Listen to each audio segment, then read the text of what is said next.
आज बनवणार आहे मी बासुंदी आणि पुरी। बासुंदी करण्यासाठी अगोदर दूध घेतलेले आहे, 1 लिटर दूध घेतलेले आहे मी। कढईमध्ये अगोदर दूध टाकून देऊ। दूध टाकल्यानंतर त्याला छान उकळी येऊ द्यायची। उकळी म्हणजे थोडं त्याला चाळत राहायचंय। बघू शकता दूधला छान उकळी आलेली आहे। छान थोड्या वेळ याला चाळत राहू, जेणेकरून दूध लवकर आपलं आटवलं जाईल। थोडं मध्ये मध्ये याला चाळत राहील। आता दूध छान आटलेलं आहे माझं, अर्धच झालेलं आहे डायरेक्ट। आता मस्तपैकी बघू शकता दूध किती छान घट्ट झालेलं आहे। आता याच्यात मी टाकते थोडीशी वेलायची, बारीक कुटलेली वेलायची टाकते। वेलायची टाकल्यानंतर छान चाळून घ्यायचे।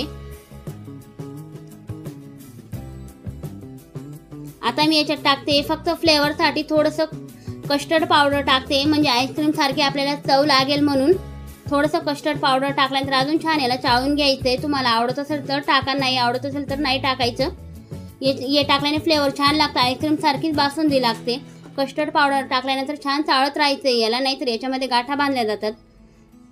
छान याला आता मस्त चाळत राहू। अजून थोडंसं टाकलं मी, थोडं मला कमी वाटलं म्हणून अजून थोडं टाकते मी। 2 चमचे कस्टर्ड पावडर मला लागलेले। कस्टर्ड पावडर टाकल्यानंतर याला अजून चाळून घेईल थोडंसं, कारण की दूध गरम आहे आणि ते कधी टाकलं तर लगेच याच्या गाठा होतात ना, त्याच्यामध्ये मी थोडं हलवतच राहिलेला। बघू शकता दूध छान घट्ट झालेले। आता याच्यात मी टाकते बारीक खोबऱ्याचा किस टाकल्यानंतर अजून थोडंसं चाळून घ्यायचंय। खोबऱ्याचा किस टाकल्याने चव छान लागते। आता याच्यात टाकते मी साखर छान वितळू द्यायची आपल्याला। थोड्या साखर टाकल्यानंतर थोडा वेळ चाळत राहायचंय याला। कस्टर्ड पावडर टाकल्याने सुगंध एकदम छान येतोय।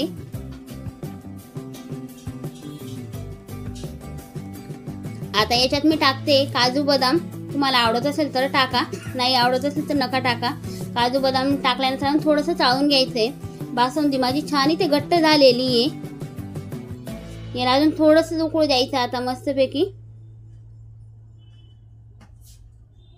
आता मी इकडे बनवते पुऱ्या बनवण्यासाठी अगोदरच कणिक भिजलेलं होतं। छोटे छोटे गोळे करून घेते। गोळे केल्यानंतर याला छान लाटून घ्यायचे आहे आपल्याला। लाटल्या गेलेल्या आहे माझ्या। आता मी डायरेक्ट तळायचं दाखवते। बघू शकता छान टम्म अशा फुलतायत पुऱ्या।